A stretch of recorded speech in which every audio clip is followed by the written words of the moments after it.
Hello again, everyone. Daimoku Sancho, please. Nam Myoho Renge Kyo. Nam Myoho Renge Kyo. Nam Myoho Renge Kyo. Nam. Thank you so much for being here. It's been a couple of weeks since I've done one of these videos, and I can tell you I missed it. I can feel it. I mean, I practice daily, I chant daily, and uh, but there's something about engaging in bodhisattva practice, and that's what this is. You know, I'm practicing for myself. I'm reading, reciting, teaching the sutra, the Lotus Sutra, but I'm not just teaching myself and experiencing my Buddha nature myself. I'm experiencing it through this medium with you. It's not the same as intimate personal connection. Um, I built a building for that, and if you ever want to come out and visit, we have a school/temple/center and a large Gohonzon and Butsudan, I should say, and a place where we could sense each other's presence and augment that Buddha awareness together. This is the benefit of a Sangha, but the other benefits of a Sangha are attainable here because I'm communicating with you. Excuse me. Sure, I hope I don't have. I'm checking my teeth. Sorry. I guess that's kind of intimate. Anyway, I'm excited to be back doing this. I had some things to take care of. And now, couldn't have happened at a better moment in a way. Although I'm firmly in the camp that Lotus Sutra is developed in three different parts. There is a traditional first half, second half, cause effect, provisional, essential kind of division that you hear about a lot about the Lotus Sutra. But more contemporary scholarship has really seen not only from the standpoint of um, the um, the content of the teachings themselves, but also the development of the Lotus Sutra over time by different groups of scholars. Um, so this middle part is essential in that in the first part we learned uh, not only that the Buddha taught or that the early teachings were skillful means, remember, um, uh, lots of hyperbole, similes, metaphors, to try to raise the capacity of people to understand um, what was being taught, because it was so revolutionary at the time. It took a lot of work to do that. Um, and then, and that was one essential. There were other things as well. And I've already talked about it, so I don't want to repeat it all. But in the second section, the meatiest part of the Lotus, I believe, is the description of how to attain this most full awakening uh, through our practice in daily life. So he's not only describing what it's like anymore. He's giving us specific, or these chapters give us specific instruction as to how to conduct ourselves in our daily lives in order to manifest this full awakening. So once again, I have to remind everyone that um, uh, especially adherents to early teachings, that Buddhism isn't about where you go after you die. Buddhism isn't about how to become a thing called a Buddha once you are done being a thing called a human. Okay? From the get-go, before Buddha was Buddha, before Shakyamuni Buddha became the founder of Buddhism, he was Siddhartha Gautama. And as Siddhartha Gautama, his reason for choosing a path that would lead him to Buddhahood was simply to find a way, a method, to release human life from the sufferings of birth, sickness, old age, and death. This you've heard. So what is Buddhism about? It's about liberating ourselves from daily suffering. It's about living life well. And living life well means that you're always in deep appreciation for this phenomena, this experience, this thing we call life. And our experience of it should be so awesome and so amazing that as we look around us, every living thing and non-living thing should be exciting. It should be like a big wow, especially other humans. Because with other humans, we can use this thing we call language, as imperfect as it is, to actually communicate. And think about the word communicate. Communicate, commune, to be many, but to be as one. Itai doshin, many in body, one in mind. What is the one mind? It is Buddha. Buddha is fundamentally what everything is. Buddha is not a mystical thing. It's not a person. It's not a place where we go. To put it in simple language, which is risky because language is very mutable and fallible, but the best word for it is experience.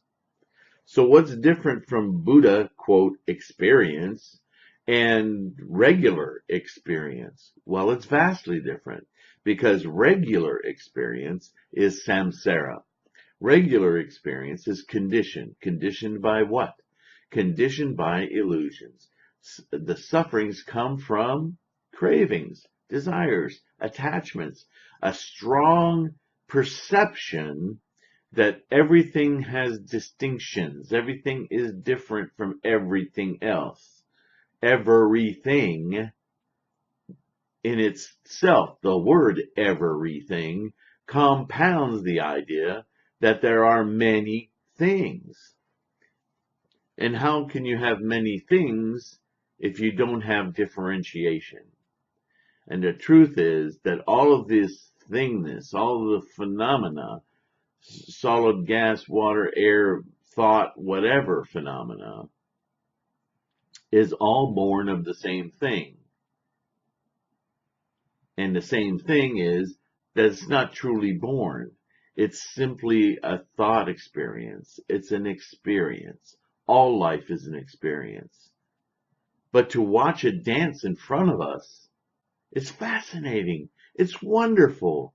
We know it's temporary. We know it's just an experience that's going to dissipate, fade away, and no longer occupy our minds. But we don't think that way as we're immersed in it. That's the samsaric condition, where what we experience we take for granted as real. It's not that it's not real, it's just that our idea of real is attached to hanging on to it. It's attached to permanence, and therefore it influences us. We develop feelings for it and about it. and desires for more of it. That's what craving is. Wants it to continue. Don't stop. I'm really fiddling with my face a lot. I apologize. So let's get back to this.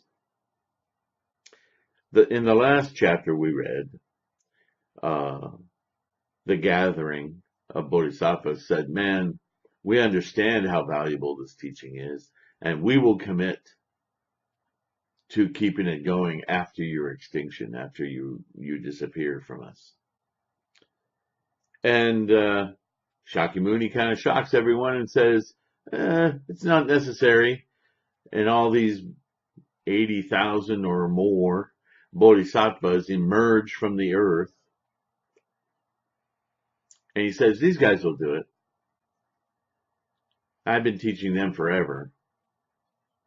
And so I told you, the bodhisattvas of the earth are representation, a simile, a metaphor for all humankind, past, present, and future. Us, we are bodhisattvas of the earth, because that's where we come from. We come of this earth. But that doesn't mean we're planted like trees. Remember the perception. Remember the experience. The experience of being human is samsaric. So is the earth.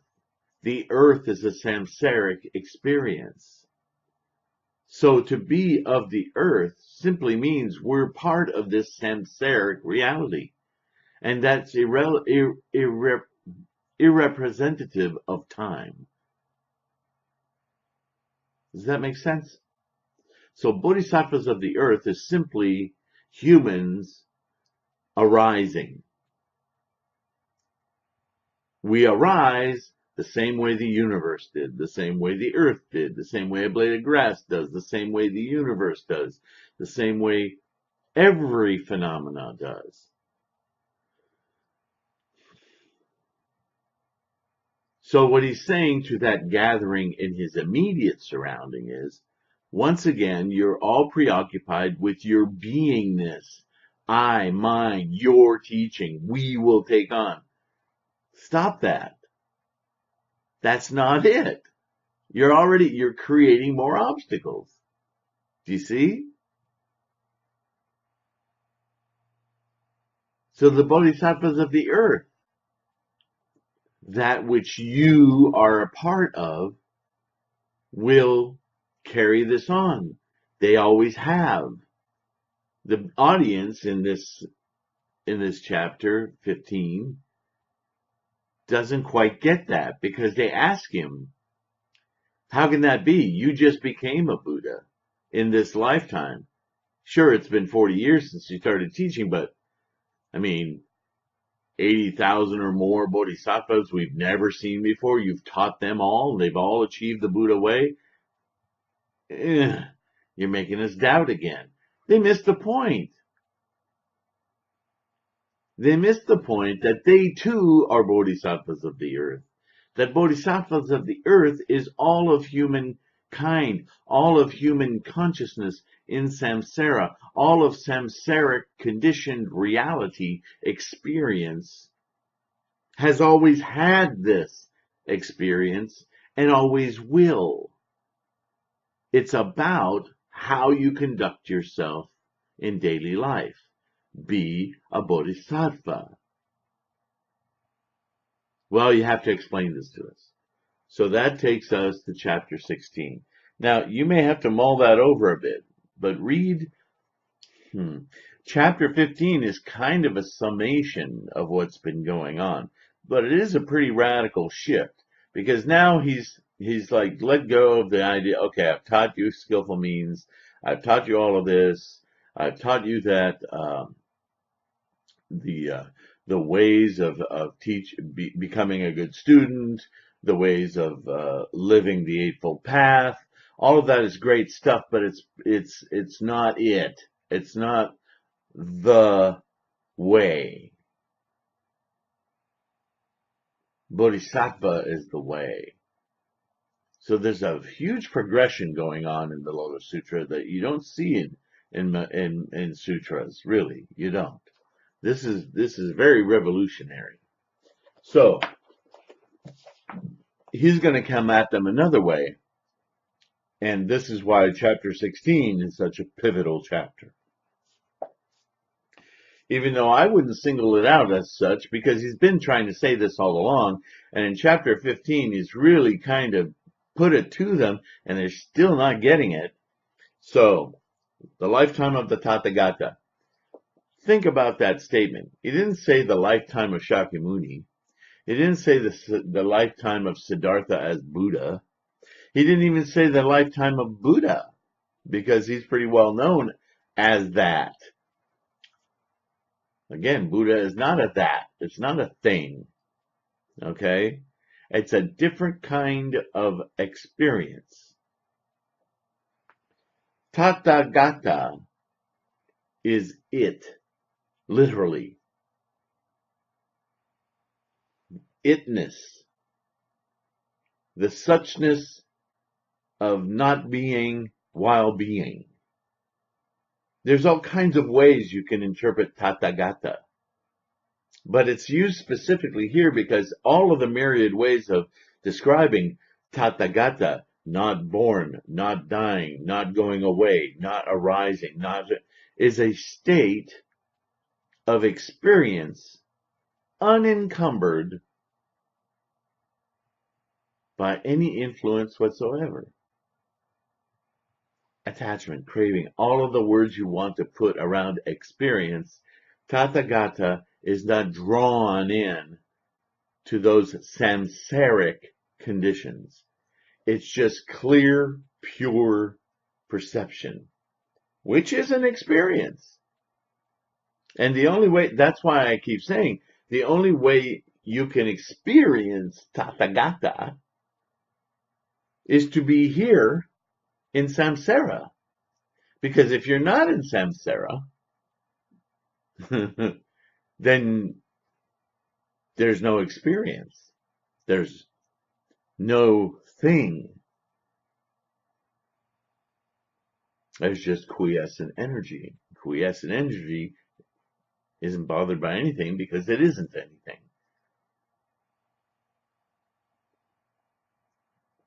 Except maybe there's theories that it's like a hum.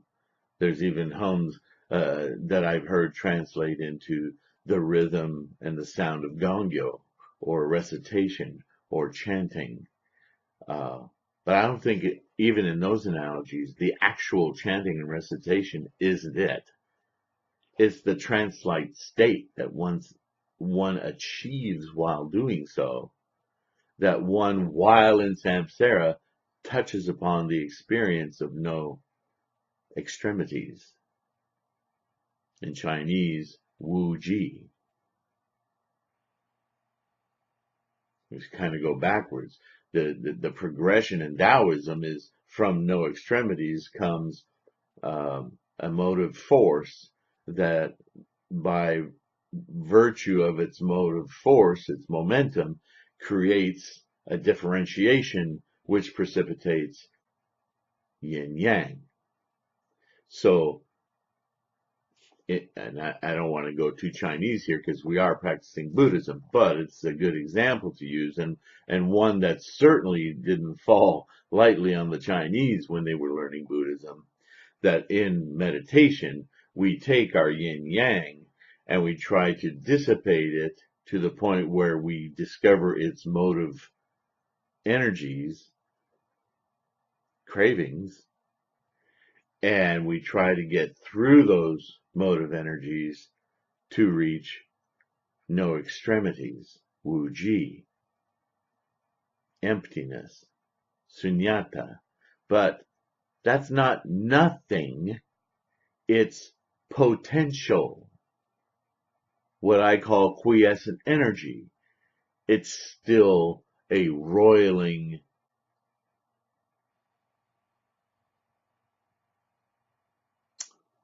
every word I want to use is related samsarically to something, so there's no words for it, which is why Shakyamuni Buddha is quoted as saying that this can only be understood amongst Buddhas. Which Buddhas is he talking about? Us! All right, let's get into this. At that time, the Buddha said to the Bodhisattvas and to all the great assembly, have a strong mind of determination and understand, all you good sons, the truthful words of the Tathagata. Again, he said to the great assembly, have strength of mind and understand the truthful words of the Tathagata. And yet again, he said to the great assembly, have conviction, strength of mind, and understand the truthful words of the Tathagata. In modern times, we would say, listen to me. You ever heard someone say that? They get tired of somebody misunderstanding what they're saying. They say, listen to the words that are coming out of my mouth. Okay. Does that sound like he's saying something new?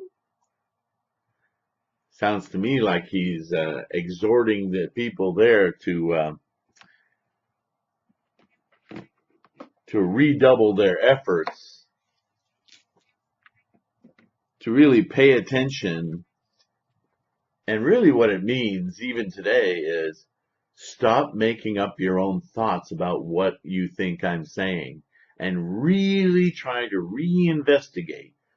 Let go of your prejudices and predilections and listen to my words with a pure open mind and see if you can't discern the truth about what I'm saying. Right? That's what he's saying here. Then the great multitude of bodhisattvas, Maitreya at their head, put their palms together and said to the Buddha, world-honored one, we beg you to explain this matter. We will believe and accept the Buddha's words.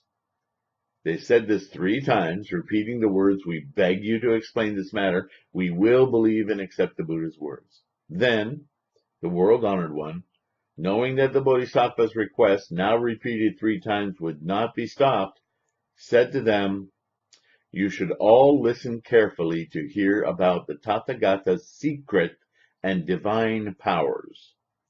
In all the worlds, the humans, heavenly beings, and Asuras think that the present Shakyamuni Buddha left the palace of the Shakya clan, sat at the place of the way, not far from the city of Gaya, and attained supreme awakening. But my good sons, in fact, there have been innumerable, unlimited, hundreds of thousands of billions of myriads of eons since I became a Buddha.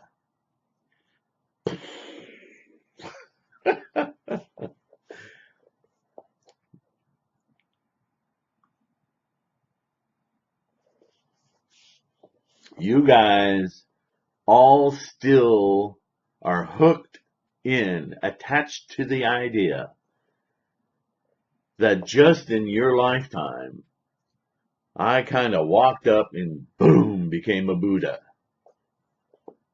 But you're wrong. Let that go. I am not a Buddha. Buddha is what I experience. And I, human samsaric being, have experienced Buddha for time without beginning. And, as he's going to tell us, continue throughout all time as well. Start to put this together now. Bodhisattvas of the earth is humankind throughout time. And Buddha experience is experience throughout time. Are things starting to bubble up now? I hope so. That's what he's trying to do, or the writers are. Suppose someone were to take 500,000 billions of myriads of countless 3,000 greatfold, thousandfold worlds and grind them into dust. Then, after going east through 500,000 billions of myriads of innumerable lands, one of those specks of dust was deposited. Pink. And suppose he continued eastward until he had used up all those specks. Lost me. Too big. What do you think, my good sons? Is it possible to imagine or calculate the number of all those worlds? Hell no. Right? We didn't even start with a real number. Okay. So once again, the hyperbole. I'm trying to get you to understand that this breaks down, this thinking, this idea of time itself is a limitation that we don't need to put on Buddha, on doing this. That time is a differentiation of now and then. There is no now and then. That's a differentiation. That's a duality. Maitreya Bodhisattva and the others said to the Buddha, "World honored one, those worlds are innumerable, unlimited, beyond the reach of calculation and beyond the reach of thought. Not even all the Shravakas and Pratyeka Buddhas with their flawless wisdom would be able to imagine or understand such numbers, and we too, though we are at the stage of non-regression, Bodhisattvas, cannot comprehend these matters. World honored ones, such worlds would be innumerable and unlimited."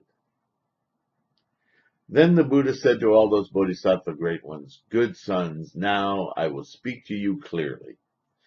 Suppose you took all those worlds where a speck of dust has been deposited and where none has been deposited and reduced them to dust. Let one speck equal to an eon be equal to an eon. The time that has passed since I became a Buddha exceeds these by hundreds of thousands of billions of myriads of countless eons. Since that time, I have constantly been in this world, preaching, teaching, and transforming. And in other places, in hundreds of thousands of billions of myriads of countless of other lands, I have led and enriched living beings. Good sons, during this time I have talked about the Buddha burning light and others, and have told of their entering nirvana. In all of this, I use skillful means to analyze things. Now, I just want to throw in at this point that the time he's describing easily surpasses the age of this universe.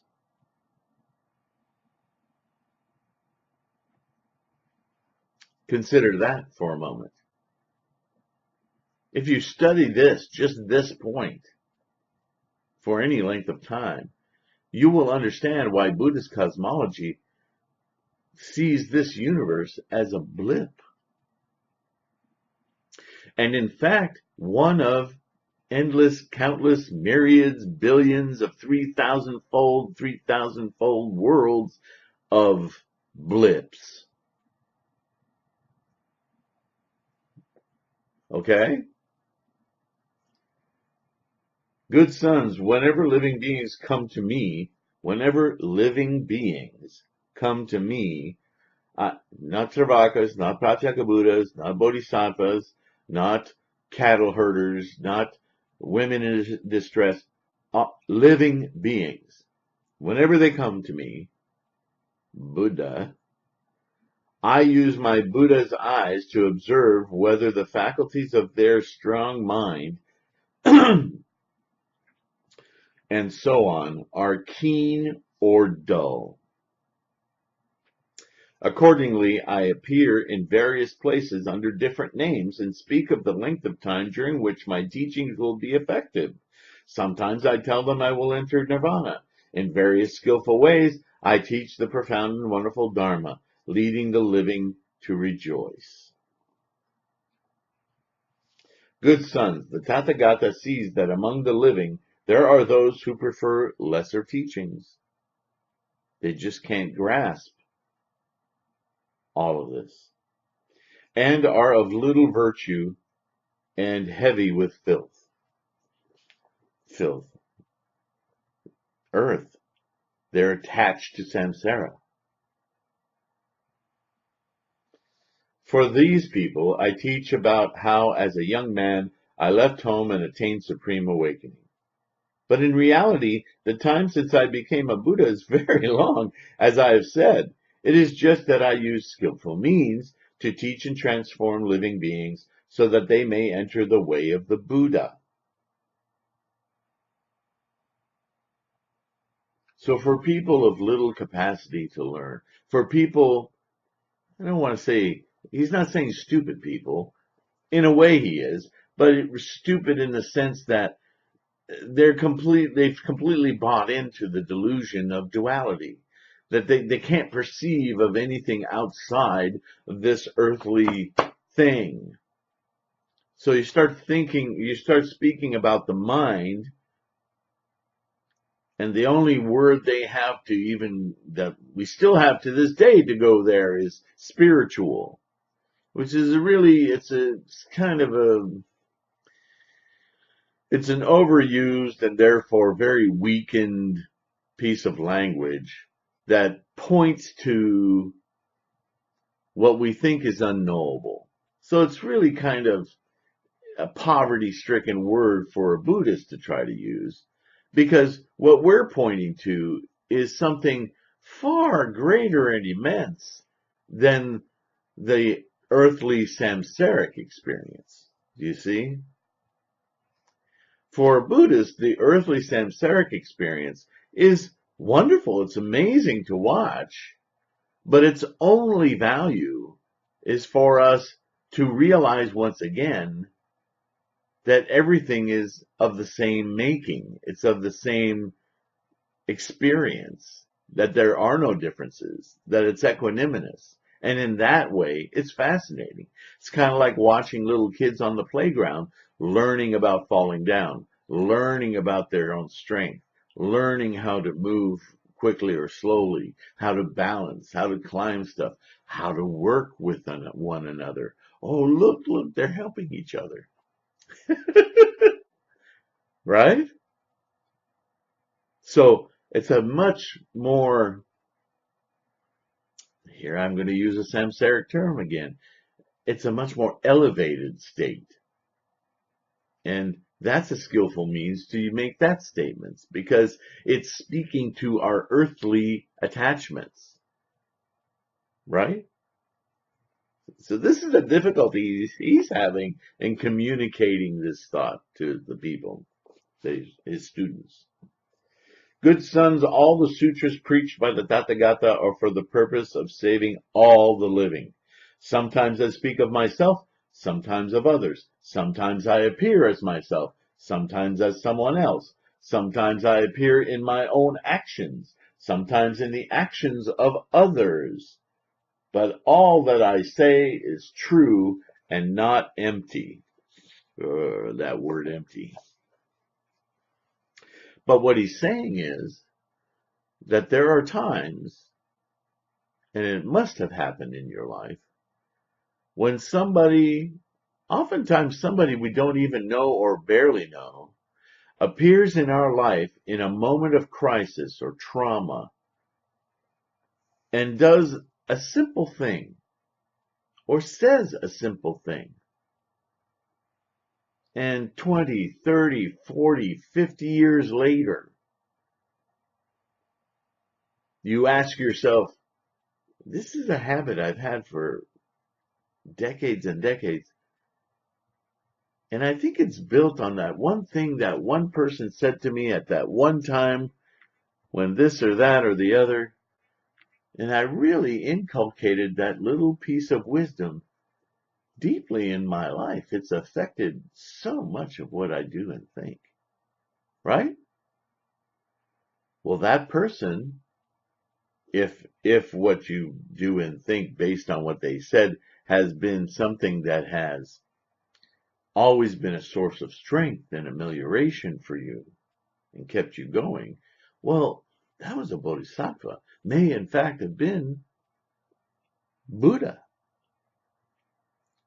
Because remember, Buddha is an experience.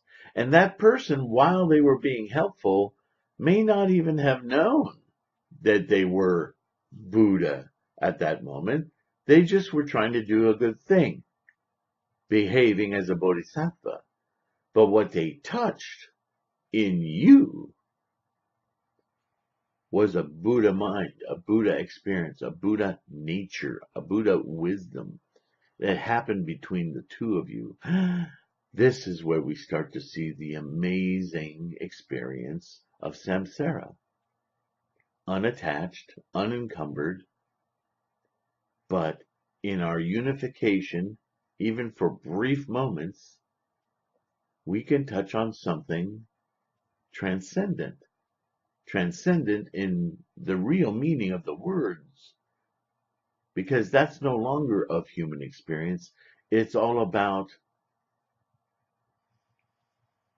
offering a transcendent perception and therefore an experience that permeates experience.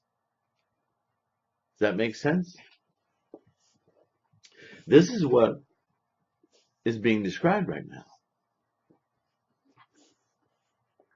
Hey, Chloe. Hey, Chloe. Why is this? The Tathagata has insight into the character of the threefold world as it really is. For him, there is no birth or death, neither retreat from or emergence into the world, nor is there any existing in the world and entering extinction following that. Nothing is simply real, nothing simply empty, nothing as it seems, nothing the opposite. The threefold world is not as we experience it. Boom! The Tathagata sees all such things clearly, without mistake, because the Tathagata is a different experience, unencumbered. Because living beings have different natures, different desires, different activities, and different assumptions and ways of analyzing things, and because I wanted to lead them to put down roots of goodness, I have used a variety of casual explanations, parables, and other kinds of expressions to share various teachings. I have never for a moment neglected the Buddha's work. I, Buddha. When he says I, he's talking about Buddha-ness. Thus, since I became Buddha, a very long time has passed, a lifetime of innumerable, countless eons of constantly living here and never entering extinction. Good sons, from the beginning I have practiced the Bodhisattva way, and that life is not yet finished, but will be twice as long as what I've already passed. Okay, I'm going to stop there, because to me that's the crux of this whole chapter. But I want to talk about that. That's the biggie in the chapter as far as I'm concerned. We've described bodhisattvas of the earth as being all of mankind. He's described the time that he's been Buddha with time without beginning, and now he says it's going to go on just as long, no end. He's always been here, but what he just defined Buddha as is the most critical passage in this chapter. Since I practice the Bodhisattva way, I, Buddha, has been extant. It's the Bodhisattva way that opens the door to this Buddha experience. Let that sink in. If you want to experience the Buddha way, the Buddha experience, the Buddha mind, it isn't someplace else. It's in your daily life practice on earth in samsara as a bodhisattva. This is how you experience the Buddha way. It's not another stage. It's not another place. It's not in a special place. It's already here. It's just awakened, revealed, experienced through bodhisattva practice.